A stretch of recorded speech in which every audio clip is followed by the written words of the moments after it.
ஆவியானவரே, நீர் எங்கள் மத்தியிலே இறங்கி வர வேண்டுமா நாங்கள் ஜெபிக்கிறோம். தகப்பனே, நீர் எங்கள் மத்தியிலே நீர் அசைவாடி கொண்டிருப்பதற்காக நாங்கள் உமக்கு நன்றி செலுத்துகிறோம் அப்பா. இப்பொழுதும் கர்த்தாவே, நாங்கள் சிந்திக்க போகும், தியானிக்க போகும் இந்த வேத வசனங்களை ஆண்டவரே எங்கள் உள்ளத்திலே நீர் பதித்தரல வேண்டுமாய் நாங்கள் ஜெபிக்கிறோம் சாமி. ஆண்டவர், நாங்கள் ஒரு காதில் கேட்டு இன்னொரு காதில் நாங்கள் விட்டு விடாதபடி கர்த்தாவே, இந்த வசனங்களை நாங்கள் தியானித்து எங்கள் உள்ளத்திலே தங்கி அதன்படி கிரியை செய்ய நீர் எங்களுக்கு ஆண்டவரை கிருபை செய்ய வேண்டுமாய் நாங்கள் ஜெபிக்கிறோம் சாமி. அடியனை தாழ்த்துகிறோம்ப்பா. நீர் வெளிப்படும் இயேசு கிறிஸ்துவின் மூலம் கேட்குற எங்கள் நல்ல பிதாவே, ஆமேன்.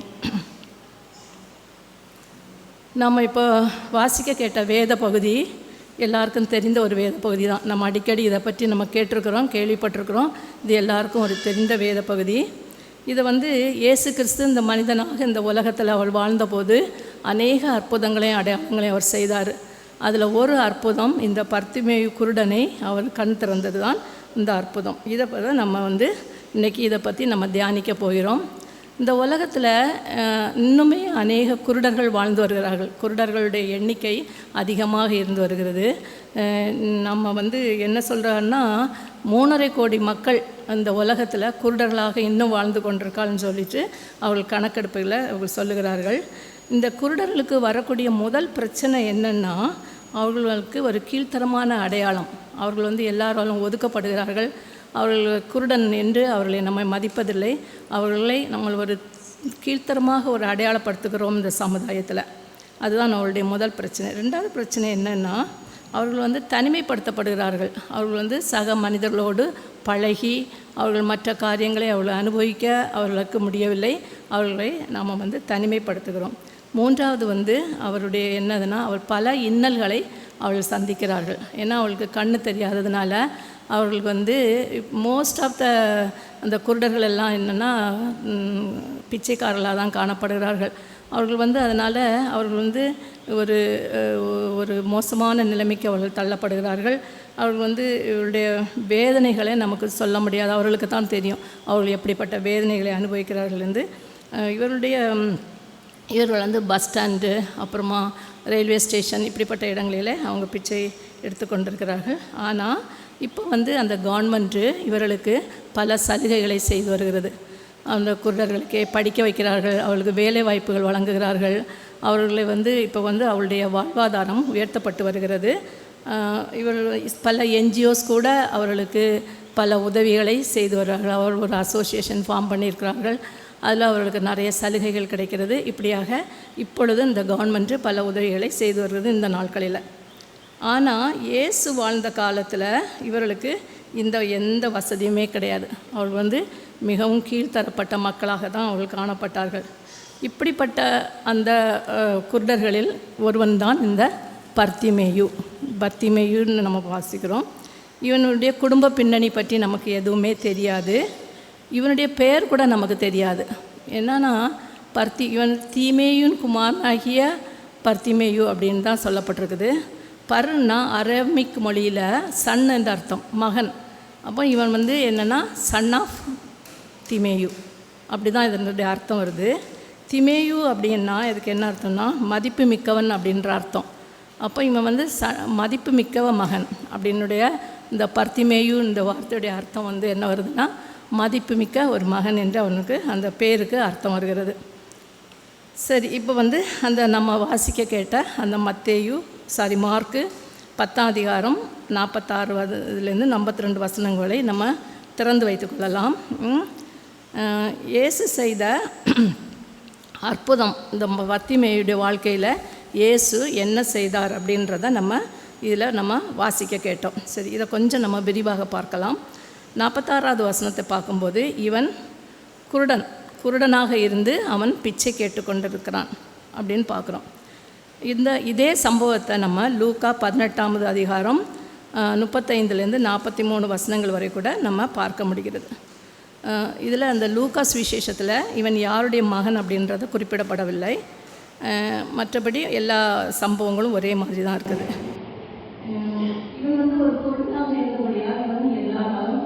எல்லாராலும் அழைக்கப்பட்டவனாகான்.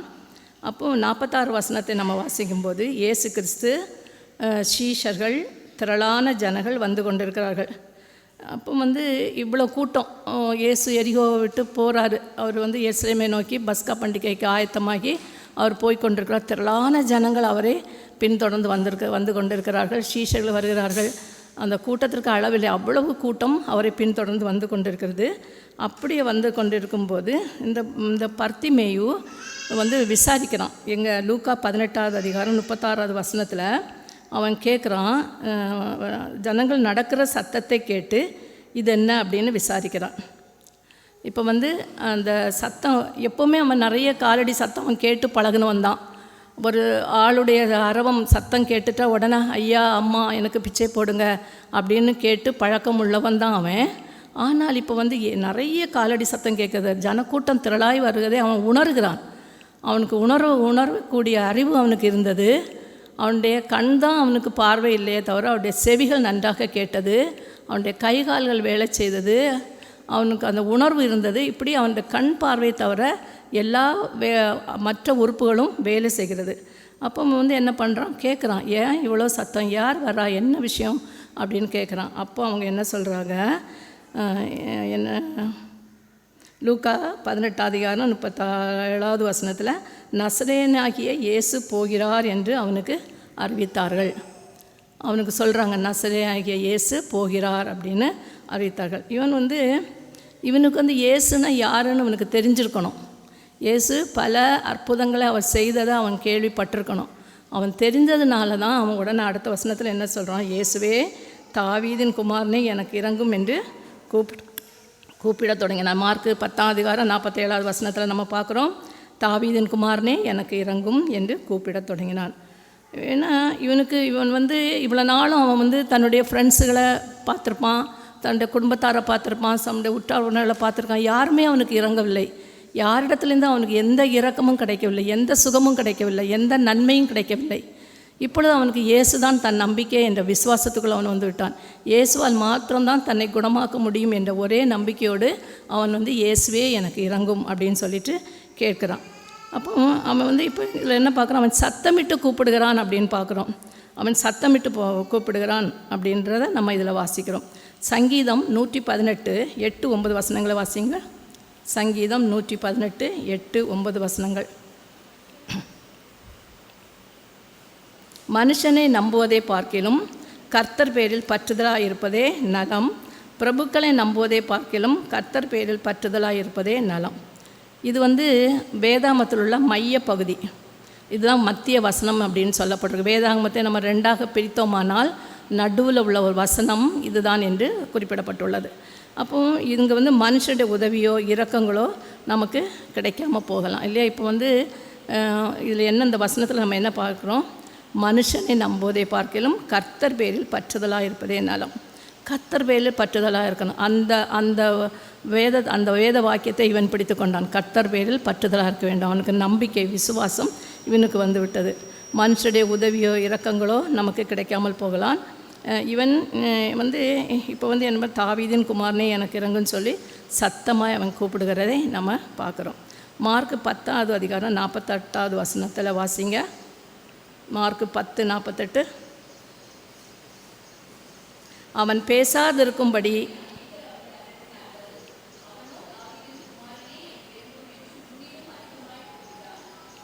ஆமாம், அவனை பேசாமல் இருக்கும்படி அங்குள்ள அந்த கூட்டத்தார், இயேசுவை பின்தொடர்ந்து செல்லக்கூடிய கூட்டத்தார் திட்டுறாங்க. அவனை அதட்டுகிறாள்னா என்ன, அவனை மிரட்டுங்கிறாங்க, அவனை திட்டுறாங்க.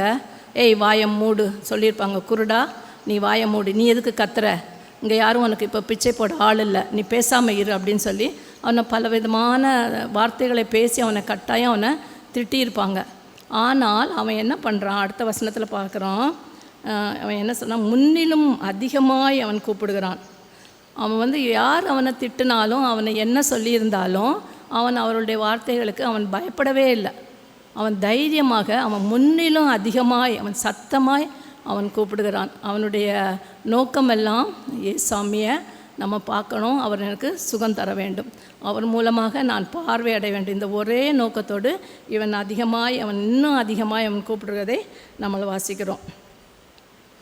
இப்போ வந்து நம்முடைய வாழ்க்கையை நம்ம பார்த்தோன்னா, நம்முடைய வாழ்க்கையில் நமக்கு ஒரு பிரச்சனை வந்துவிட்டால் நம்ம என்ன பண்ணுறோம், உடனே நம்ம முடங்கி போய் விடுகிறோம். நமக்கு எல்லாமே முடிஞ்சிருச்சு, இவ்வளோதான், என் வாழ்க்கை இவ்வளோதான் அப்படின்னு சொல்லிட்டு நம்ம முடங்கி போகிறோம். ஆனால் ஆண்டவர் எதிர்பார்ப்பது அது இல்லை.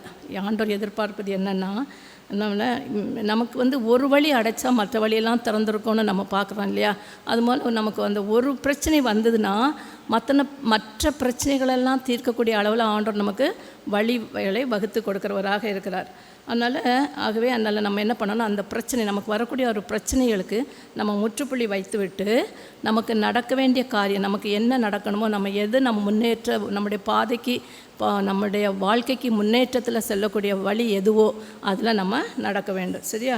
இங்கே வந்து பார்க்கும்போது பர்த்திமேயுடைய அந்த ஒரே நோக்கம் என்னென்னா, தனக்கு பார்வை கிடைக்க வேண்டும். இது ஒன்று தான் அவனுடைய நோக்கம். அதுக்காக அவன் வந்து யார் அவனை திட்டினாலும் அதட்டினாலும் அவன் அதெல்லாம் பொருட்படுத்தாமல் அவன் இன்னும் அதிகமாக சத்தம் போட்டு அவன் கூப்பிடுறதே நம்ம பார்க்குறோம். இப்போ வந்து இவன் வந்து இந்த இடத்துல யாராவது தன்னை ஆண்டவர்கிட்ட கூட்டி கொண்டு போகணும் கூட அவன் எதிர்பார்க்கல.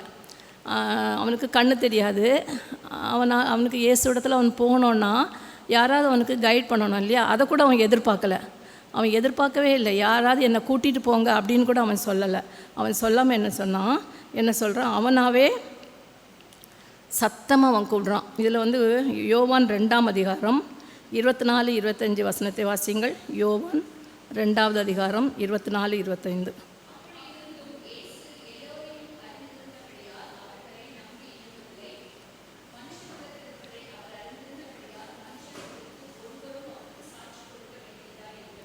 ஆமாம், அழகாக யோவான் சுவிசேஷத்தில் சொல்லப்பட்டிருக்குது. நம்ம எல்லாரை பற்றியும் அவர் அறிந்திருக்கிறார். நம்ம பற்றி யாருமே அவருக்கு சாட்சி கொடுக்க வேண்டியதில்லை. நம்ம பற்றி யாருமே சொல்ல வேண்டியதில்லை.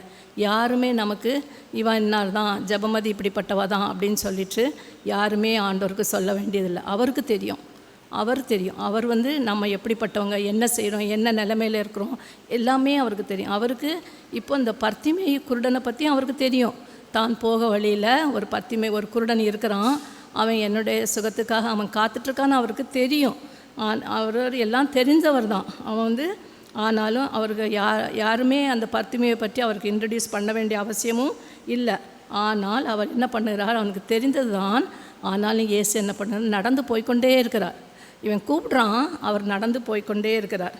அவர் கூப்பிடும் வரை அவர் அங்கே நிற்கவே இல்லை. அவன் கூப்பிடுற கூப்பாடுக்கு அவர் வந்து தயங்கி நிற்கிறார். அவன் நிற்கக்கூடிய அளவுக்கு அவன் கூப்பிடுறான்.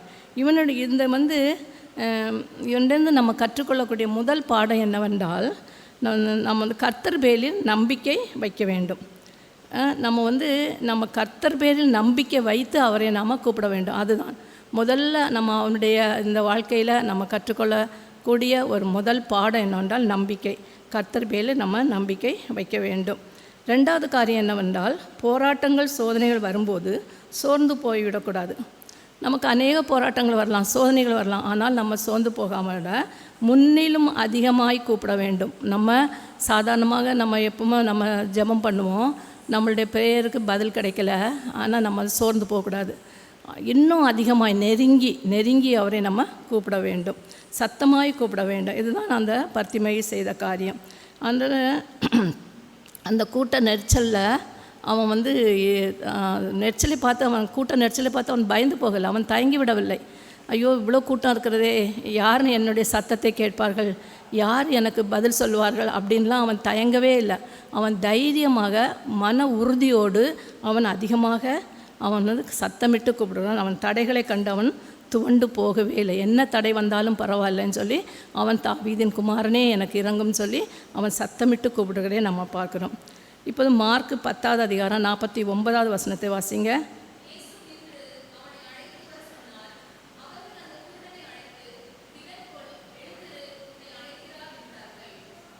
பாங்க, இயேசு நின்று அவனை அழைத்து வர சொன்னார். அப்போது நான் ஒரு பர்த்திமேயு கூப்பிடுற சத்தத்துக்கு இயேசு நிற்பாரானால், நாம் கூப்பிடுற சத்தத்துக்கும் இயேசு நிச்சயமாக நிற்பார். நின்று நமக்கு கவனிப்பார், நம்மளே நின்று நமக்கு பதில் தருவார். நாம் சத்தமாக கூப்பிட வேண்டும். இங்கே இன்னொரு விஷயத்தை நம்ம பார்க்குறோம். இப்போ வந்து இயேசு வந்து அவனை கூட்டிகிட்டு வாங்க அப்படின்னு சொல்கிறாரு. அவனை அழைத்து வாருங்கள் அப்படின்னு சொல்கிறாரு. யார்கிட்ட சொல்கிறாரு அவர் அழைத்து வாருங்கள்னு? இந்த கூட்டம் தான் அவனை வந்து கிண்டல் பண்ணிச்சு, கேலி பண்ணிச்சு, அவனை அதட்டுனதெல்லாம் இந்த கூட்டம்தான். நீ சும்மா இரு, பேசாமல் இரு, வாயை மூடு அப்படின்னா அதட்டுன அந்த கூட்டத்தில் தான், அந்த மனிதர்களிடத்தில் தான் இயேசு சொல்கிறாரு அவனை அழைத்துவார்கள். பாருங்கள், அந்த சூழ்நிலைமை அப்படியே மாறி போகுது. யார் அவனை திட்டினார்களோ, யார் அவனை பேசினார்களோ அவர்களெல்லாம் மாறி, அவர்கள் வந்து சூழ்நிலைமையில மாற்றுகிற தேவன் அவர்களை மாற்றி அவர்களே போய் அவனை கூட்டிகிட்டு வர வைக்கிறார் ஆண்டவர். அவர்களே அவனை கூட்டிகிட்டு வந்து என்ன சொல்கிறாங்க, திடன்கொள் அப்படின்னு சொல்லிட்டு அவனை எழுப்புகிறாங்க. இப்போ வந்து திடன்கொள்ளுன்னா அவனை உற்சாகப்படுத்துகிறாங்க. இயேசு உன்னை அழைக்கிறார், அவர் ஒன்று அழைக்கிறார், நீ வா அப்படின்னு சொல்லிட்டு அவனை திடன்கொள்னு சொல்லி அவனை உற்சாகப்படுத்தி கூட்டி கொண்டு வருவார்கள். அவர் கடந்து போகும்போது நாம் வந்து நம்முடைய முழு இருதயத்தோடும் அவரை கூப்பிட்டு அவரை நாம் நிற்க வைக்க வேண்டும். நாம் கூப்பிடுற சத்தத்திற்கு தேவன் நமக்கு செவி கொடுக்கிற தேவனாக இருக்கிறார். இப்பொழுது வந்து இயேசு வந்து அவனை வந்து அந்த முழு மனதோடு நம்ம வந்து அவரை உண்மையாய் நம்ம முழு மனதோடு விசுவாசிக்கும் போது அவர் வந்து அவன் முழு மனதோடு விசுவாசத்தினால இப்போ என்ன நடக்கிறதுனா 50வது வசனத்தை வாசிப்போமானால், அவன் மேல் வஸ்திரத்தை எறிந்துவிட்டு எழுந்து இயேசுவிடத்தில் வந்தான் அப்படின்னு பார்க்குறோம். அவன் வந்து எவ்வளவோ அவனுக்கு போராட்டங்கள் எதிர்ப்புகள் வந்த போதிலும் அவன் வந்து தயங்காமல் அவன் மன உறுதியோடு அவன் வந்து ஆண்டவரை கூப்பிட்டான். அவன் அப்படி கூப்பிட்டதுனால, அந்த முழு விசுவாசத்தோடு அவன் கூப்பிட்டதுனால இயேசு வந்து அவனை அழைக்கிறார், என்னிடத்துல வா அப்படின்னு சொல்லி அழைக்கிறார்.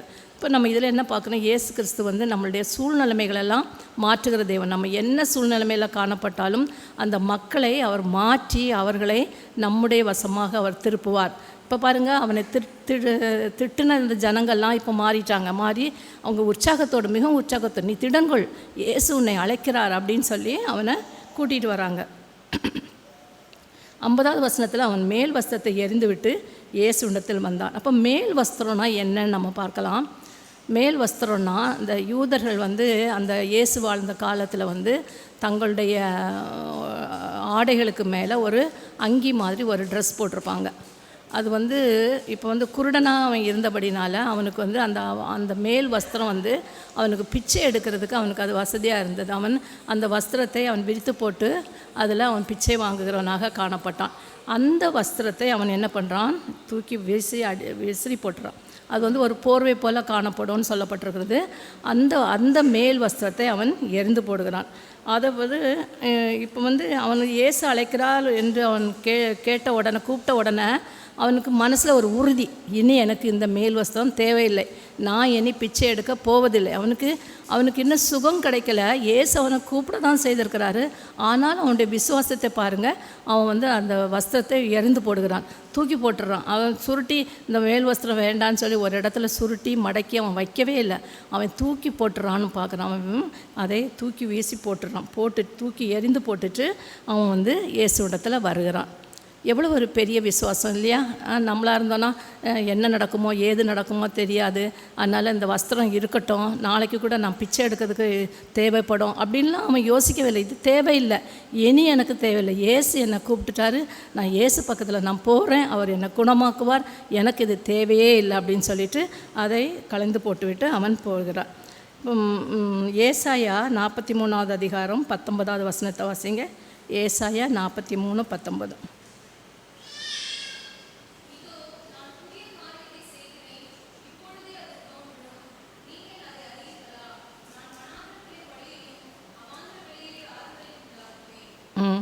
நான் வனாந்திரத்திலே வழியையும் அவாந்திர வெளியிலே ஆறுகளையும் உண்டாக்குவேன். எப்போது இது வனாந்திரத்தில் அவர் வழியையும் அவாந்திர வெளியிலே ஆறுகளையும் உண்டாக்குவேன்னு சொல்லப்பட்டிருக்குது. இது எப்போது நடக்கும் தெரியுமா? எப்போது இது நடக்கும்? 43:18வது வசனத்தை வாசிங்க.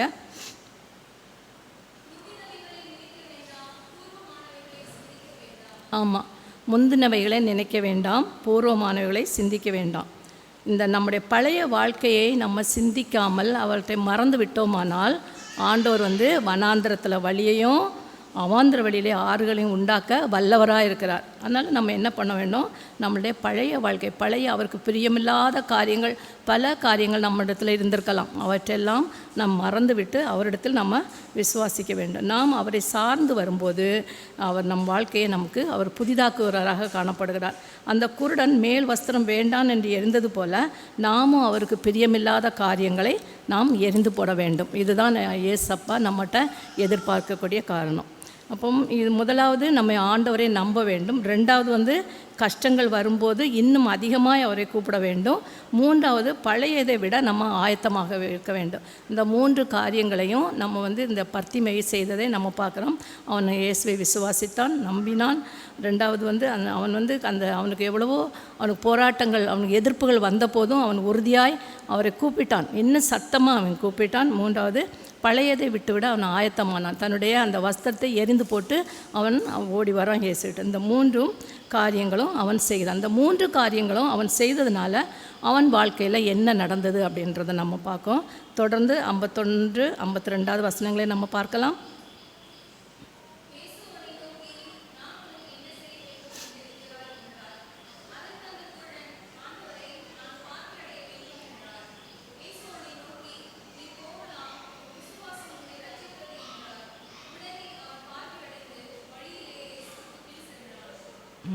இந்த 51, 52 வசனத்தில் நம்ம பார்க்குறோம். ஆண்டவர் அவன்கிட்ட கேட்குறாரு, உனக்கு என்ன செய்ய வேண்டும்னு நான் விரும்புகிறேன் அப்படின்னு கேட்கும்போது அவன் சொல்கிறான், நான் பார்வை அடைய வேண்டும். அவனுடைய நோக்கம் அதுதானே. அவன் பார்வை அடைய வேண்டும் என்ற ஒரே நோக்கத்தோடு தான் அவன் இயேசுவிட்ட அவனுக்கு அவ்வளோ கத்தி அவன் கூப்பிட்ருக்கிறான். இப்போ அவர் என்ன சொல்கிறாரு, சரி அவன் நோக்கி நீ போகலாம், உன் விசுவாசம் உன்னை ரட்சித்தது அப்படின்றாரு. அவனுடைய விசுவாசம், அவன் எந்த விசுவாசத்தோடு வந்தானோ அந்த விசுவாசத்தை ஆண்டவர் நிவர்த்தி செய்து விட்டார். அவனுக்கு அவருடைய விசுவாசத்தின்படி அவனுக்கு பார்வை கிடைத்து விட்டது.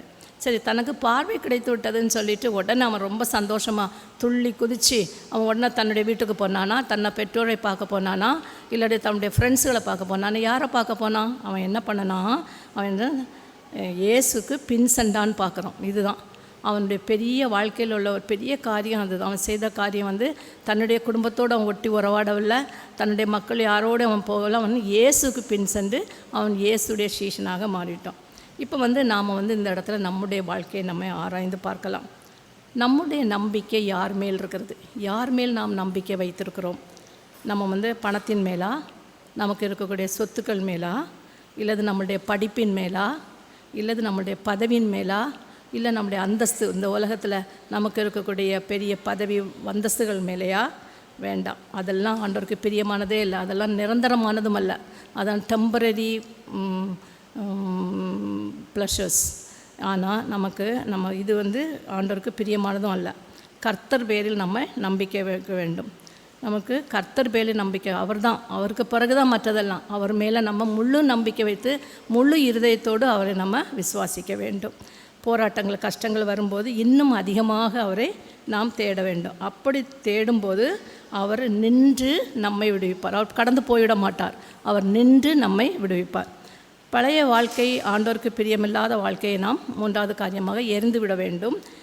4வது காரியமாக நம்ம இயேசுவுக்கு பின் செல்ல வேண்டும். இன்று நாம் ஒரு தீர்மானத்தை எடுப்போமா? நான் சொன்ன இந்த 4 காரியங்களும் உங்கள் மனதிலே பதிந்திருக்கும்னு நினைக்கிறேன். நாம் இன்று இதன்படி ஒரு தீர்மானத்தை எடுத்துக்கொள்வோம். நாம் ஒரு சாதாரண மேலோட்டமாக நம்ம பார்க்க போகிறோமா? அப்படி நம்ம மேலோட்டமாக அந்த கூட்டமாக நின்று பார்த்தோமானால் இயேசு நிற்கப் போவதே இல்லை.